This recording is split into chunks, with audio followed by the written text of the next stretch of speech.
Talking eBay, late night spree.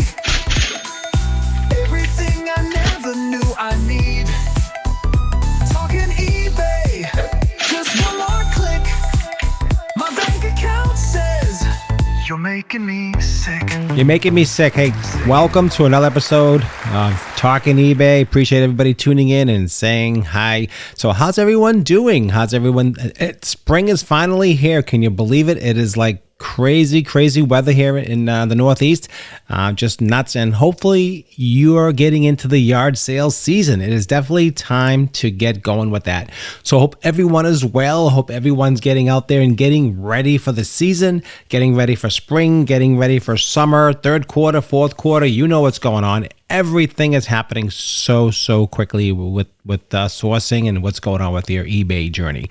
So I hope you're doing well. Thanks for tuning in. This is the Talking eBay podcast where we talk about everything about eBay, business ideas, what to do with eBay, retirement, just basically anything to do with eBay. I've been doing eBay for about 30 years myself. Started out part-time like you or somebody else you may know. And grew the business to a full-time gig with multiple businesses and multiple ideas over the years, and to continue to evolve and to pivot. That's really what it comes down to with eBay. It's always about pivoting. So I don't know if you heard this in the news today. I was kind of shocked. I don't know if you heard this at all, but QVC filed for bankruptcy. That was pretty shocking to me. I remember when QVC started, it used to be it used to be CVN, Cable Value Network, back in the, I don't want to date myself, but a long time ago, okay? And that's what it was called back then. It was called CVN, and it was on 24 hours, and everybody was watching TV back then, and everybody was home watching the soap operas back then, and everybody was watching, it's like that was before Amazon, before the internet, really, before anything. I mean, QVC and HSN, yeah, kind of, they came in later, but QVC really was the pioneer, almost like MTV was for music videos. QVC was the pioneer for, let's say, home shopping, which that's what it was back then. It was home shopping. You could stay home, dial a phone number, call somebody, put an order in, and it'll come to your door about a week. Not a day, about a week, yeah.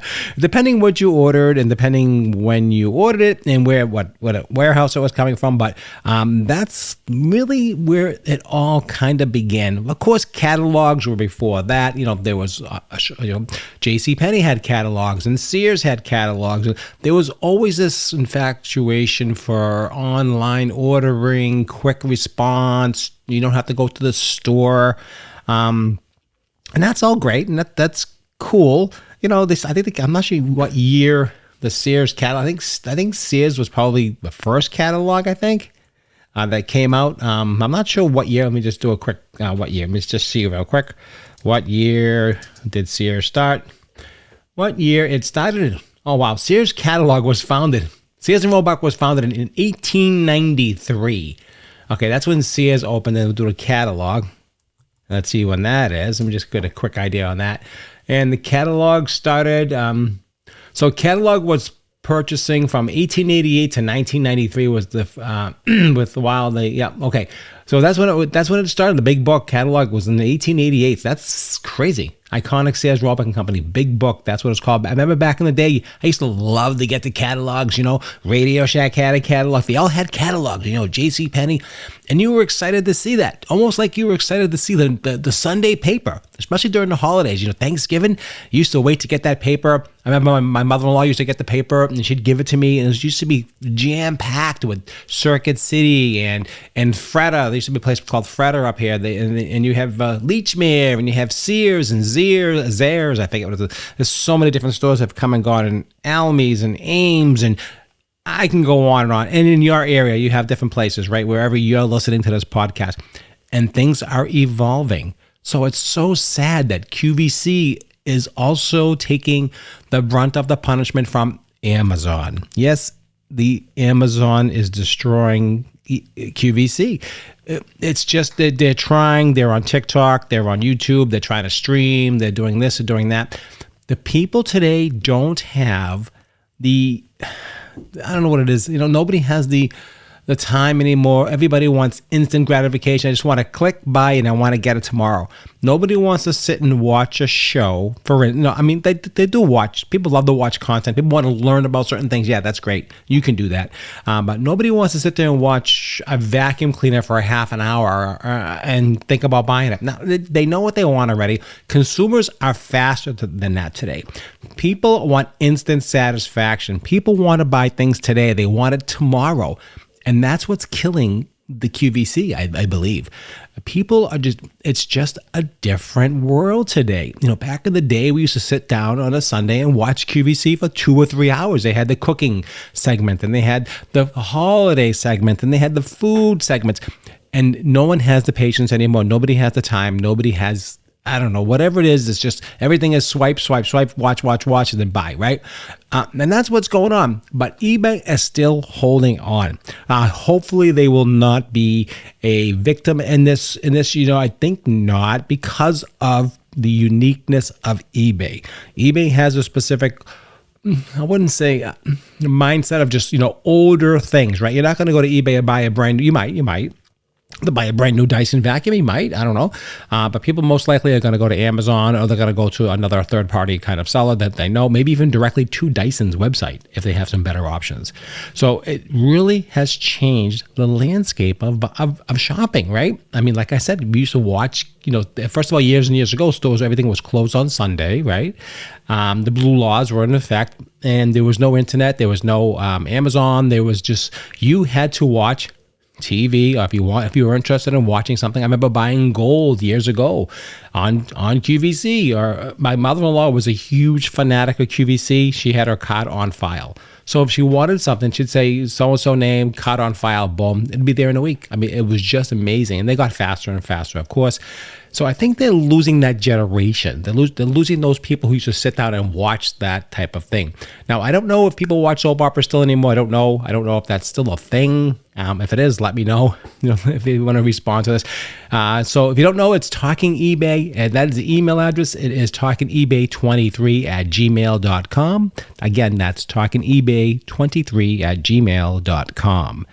Also, you can check out my YouTube channel. It's Talking eBay on YouTube, of course. Just type in Talking eBay, and we should come right up on the search. Please subscribe to the channel, watch, and share. All these podcasts that I do broadcast here, I also put on YouTube, so you can listen to it on YouTube. Also, we try to create some content, not a ton of content. I should be more diligent at it. I don't put a lot of visual things, mostly podcasting on there, because I like to spread it all over all the different platforms. And people do listen to podcasts on YouTube, so that's what that's for. But if you have any questions, feel free to reach out to me on YouTube or talkingebay23@gmail.com. So like I said, I've been doing this for 30 years, and it's sad to see what's going on. That really kind of hit me hard. So if you have a story, or if you have a feeling about that, let me know. Shoot me an email. Love to discuss it with you, and just to reminisce about the old things. Things have changed. It really has changed. Even I am just as guilty as everybody else. I'm always on Amazon. Where else are you going to buy anything you can think of on Amazon? Of course, there's Temu, and there's all these other things, Alibaba, and all that kind of stuff. And that they're okay, but it's just a different animal. I mean, Amazon has really nailed it right down the middle where it should be. Order it quickly, get it brand new, boom, boom, boom, and you have it.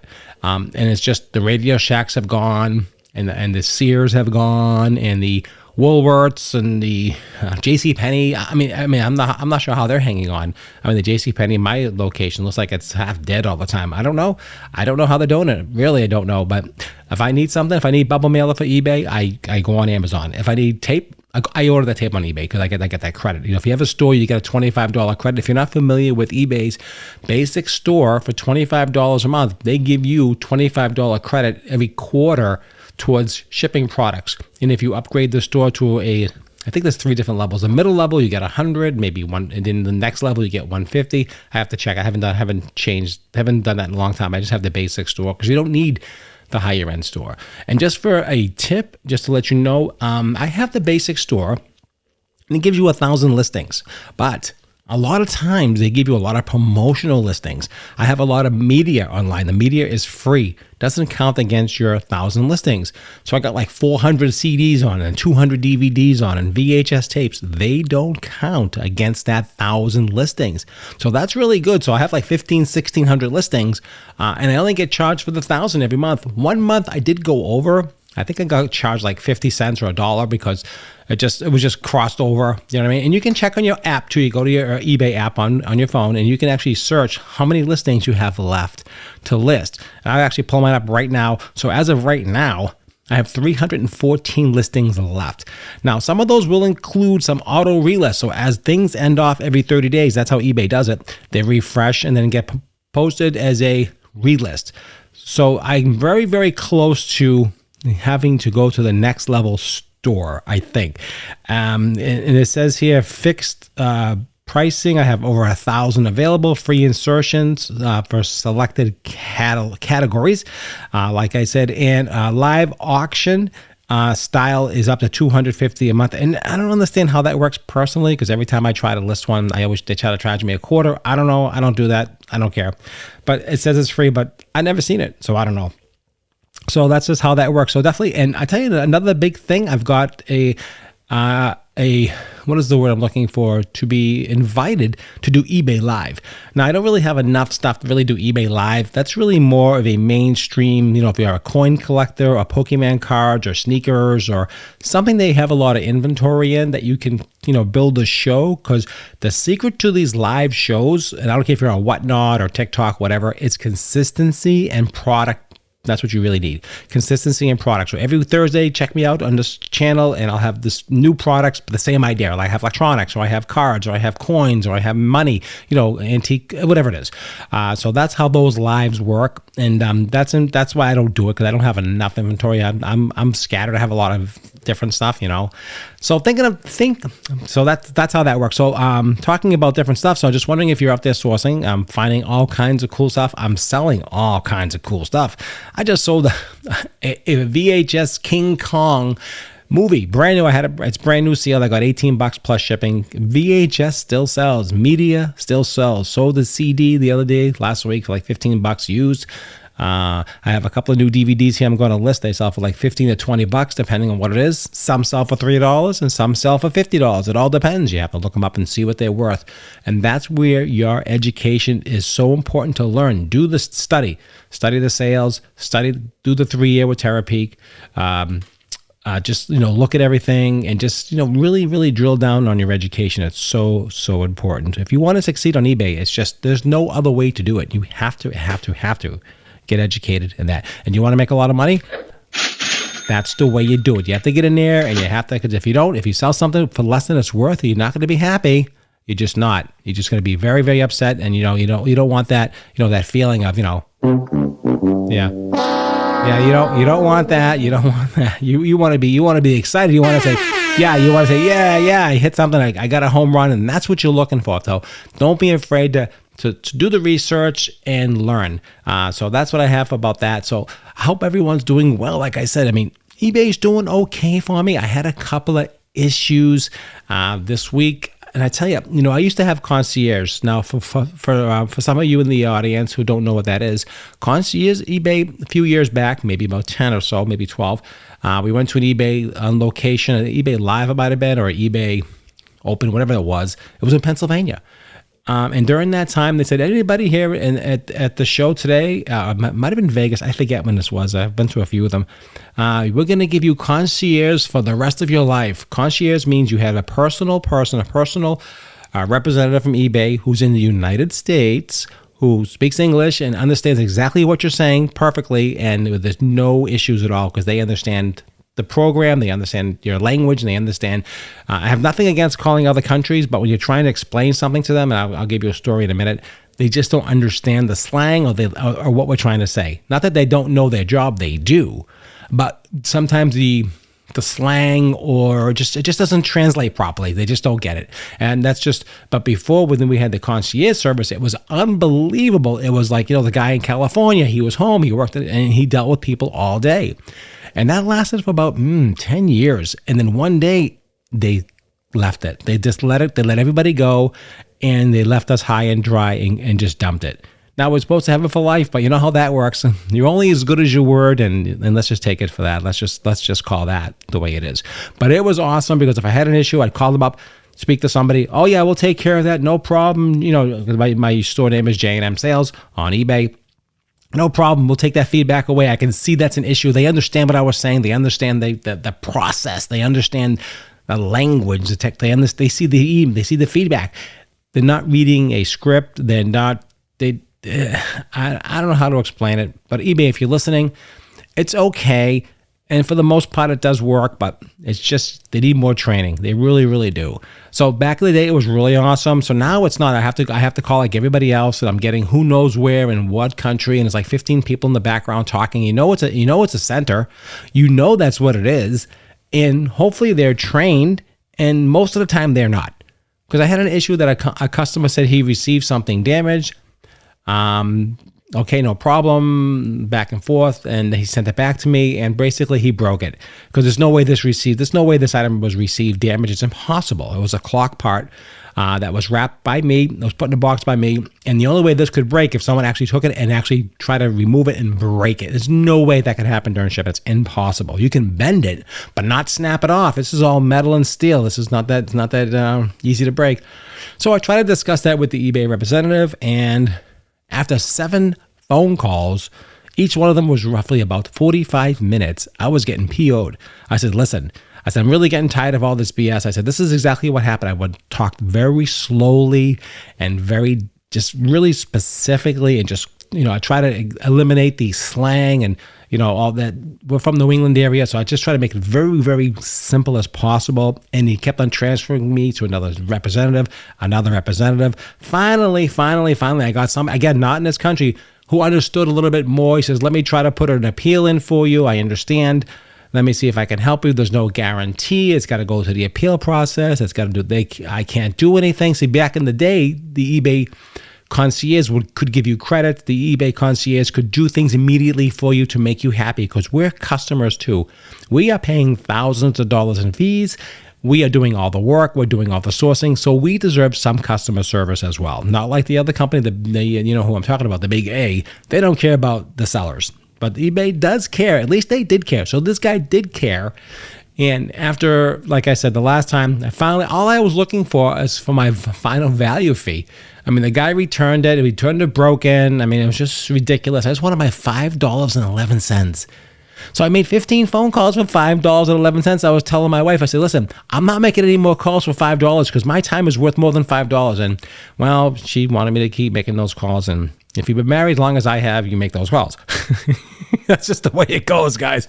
I'm sorry. Yes, thank you. I know. I deserve that. Yes, I do. So I did make the call, and eventually I got the $5.11 back, and he gave me the shipping back to my original shipping. So that was cool. So I got like $11 back.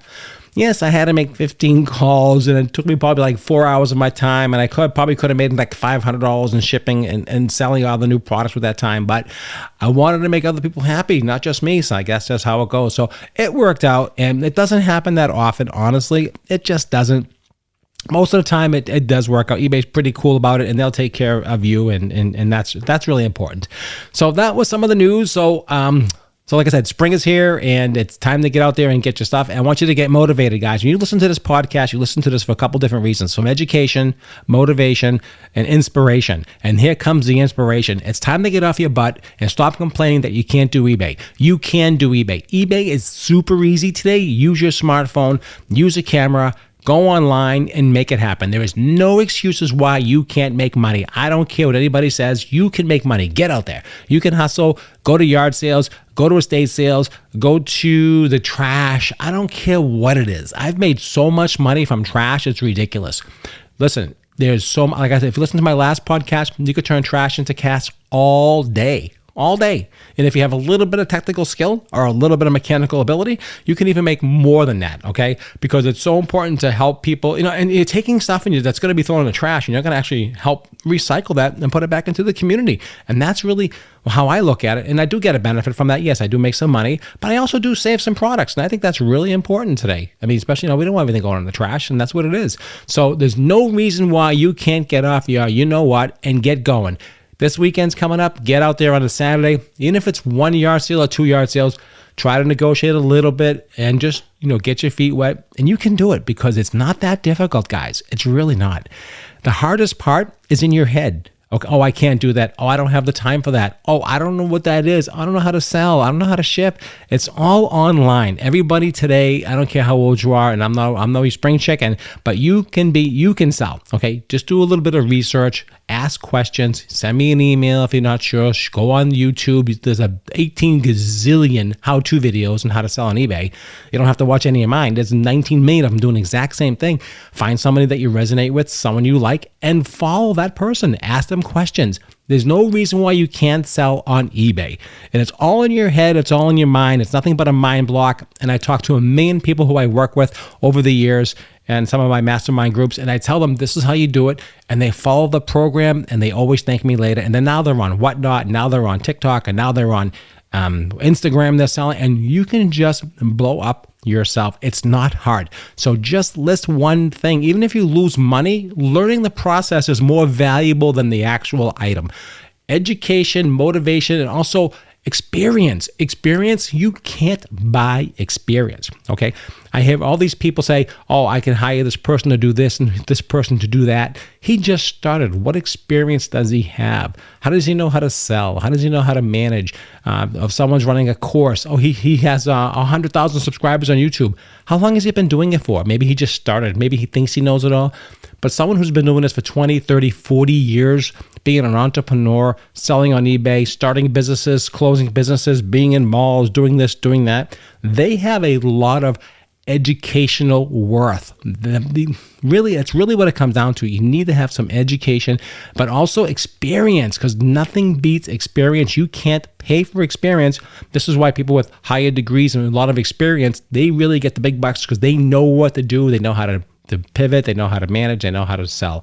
And it doesn't matter what it is. So there's no excuse for it. Start. Don't let me be a nag. I'm going to nag you every week. So don't let me call you. I will do it. I'll call you. Okay. All right. So listen, I don't want to nag you. I just want to just inspire you, motivate you that you could do it. It's easy to do. eBay is probably one of the easiest platforms out there to sell on. Super easy, super intuitive, and definitely the way to go. So I'm going to go over some of my sales, and that's this part of my episode that I do. And hopefully you'll learn a little bit about what I'm selling, and you can be on the lookout. Now, they're called bolos. Now, if you're not sure what bolos are, I've said this many times, be on the lookout for different items that you can find that sell, that you've seen other people sell and say, oh, that might be cool. I might like that. Let me see if maybe I can sell that. And that's what that is for. So I'm going to give you some of my bolos, some of my things that sold, and give you some ideas. So I picked up a juicer. Now, this juicer was a Cuisinart juicer. And it looked brand new to me. Again, I got it for free. I can't complain about the cost. And the juicer didn't work. Now, I don't know why it didn't work. It was frustrating. I kept on pressing the buttons, checking the cords, this and that. I even checked again, I know how to take things apart, check the power. And I think it was either a bad switch or a bad motor read. Something was bad somewhere. But that's okay. I took all the pots off.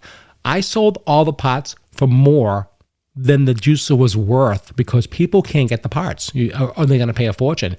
So I sell them for $10, $15, $20, $25. I've sold about 5 parts already for a total of $65, and the juicer was only worth $50. So sometimes there's more money in parts. Don't be afraid to sell parts.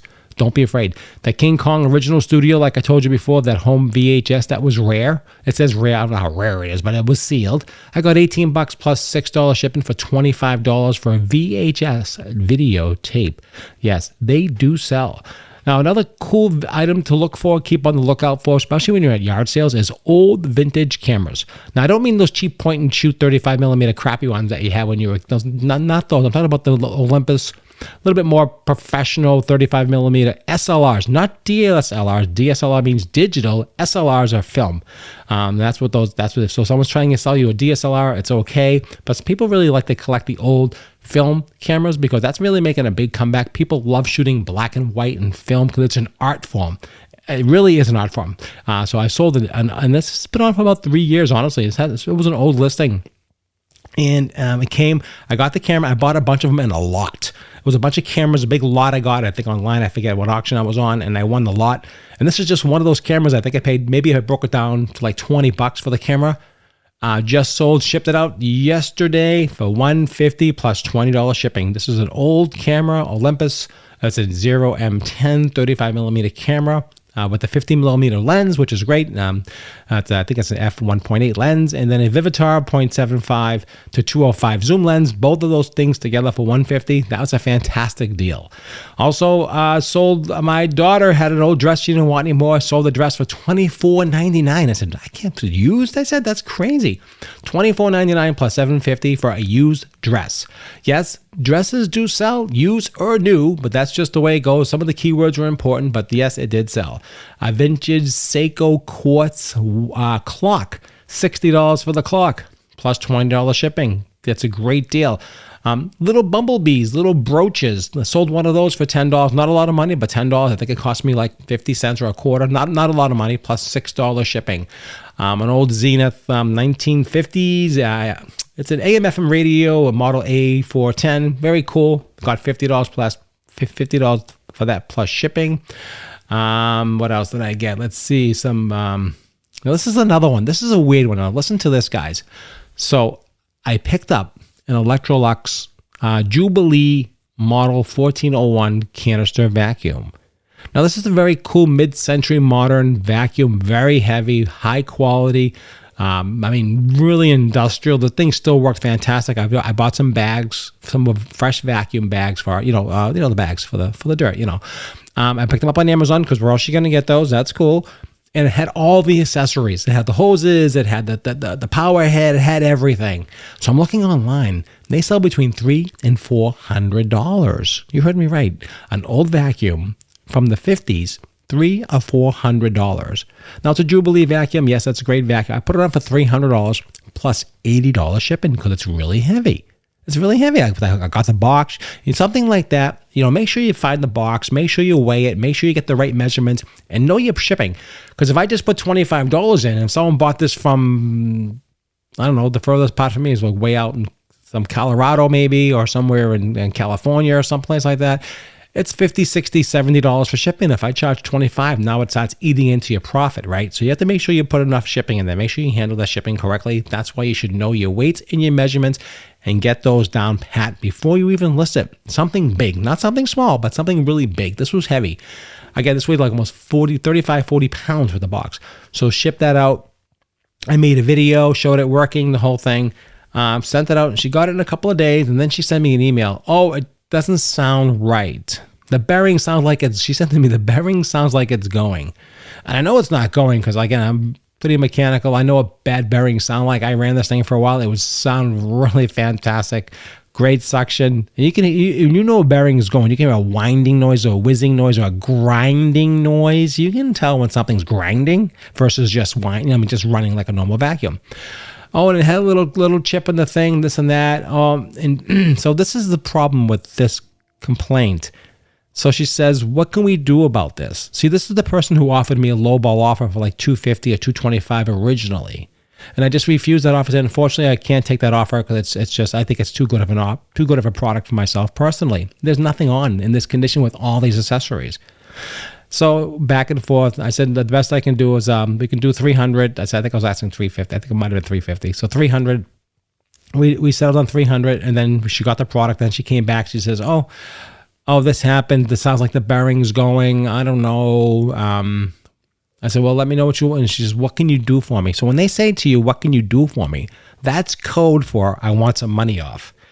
So I said to them, "Well, let me just."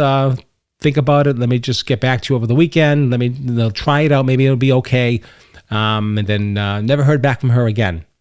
So I said to her before the last message I think we sent her is that, what are you looking for? What can we do? Like, what are you looking for? Something like that. And never got back to me. So I don't know if she's just happy with it, unhappy with it, because if something was really broken, if you got something that was really broken with a bad bearing and it really was that bad, would you even ask for money off? I say, absolutely not. I say, this is item is not as described, I ship it right back and end of story. That's what I wouldn't keep it, because that's, so to me, it's a huge red flag. It's been about 3 or 4 days now. I haven't heard nothing. I mean, I think by now I would have heard something. I don't know. But I don't know. So, and that can happen. I mean, you can get, and something can happen. Listen, things can happen during shipping. Things can happen. I'm not saying, listen, I'm not perfect. Maybe she ran it long. I don't know. I mean, I ran it for like 15 minutes and then I didn't hear an issue, nothing. I mean, it is what it is. I showed every photo of it, super clear, but I'll let you know what the outcome is in the next podcast. We'll go over that. But right now, so I sold that for $380 with shipping, which is fantastic. So if it stays out, it's a huge win. If it doesn't, I'll let you know. I could lose money and I don't know what's going to happen. Another thing, I sold another clock, another awesome. See, I love clocks, guys. I love clocks. I like, unfortunately, heavy things are my thing. I hate buying heavy things, but I do. This was a Sly, how do you spell? I can't say. Oh, yeah, it's a sleigh mantle clock. Franz Merle. Yep, it's got a 2 jewel. I forget the name of these things.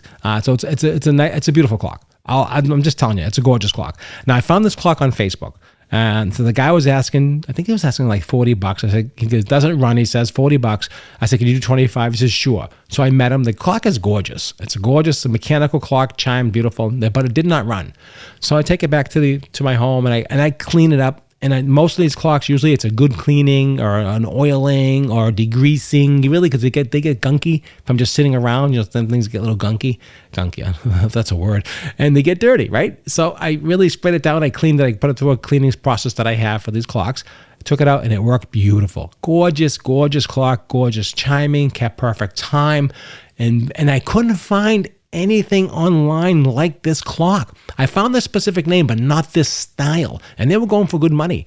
So I put this on for $295 plus $50 shipping. Bam, it just sold, shipped it to the customer, and he absolutely loved it. I pack everything super overpacking because these things are delicate, and he absolutely loved it. So keep your eyes open for clocks, mantle clocks, anything mechanical. Usually, even if it doesn't work, you can sell it for parts and pieces. It doesn't really matter, because people, if you pay nothing for a clock, a guy goes, oh, it's broken, so I'll give you $10. You could probably sell it for $50 in parts, or $50, $60 in parts. So don't be afraid to try things like that. Sold an Espresso mini Breville espresso machine for $60 plus shipping.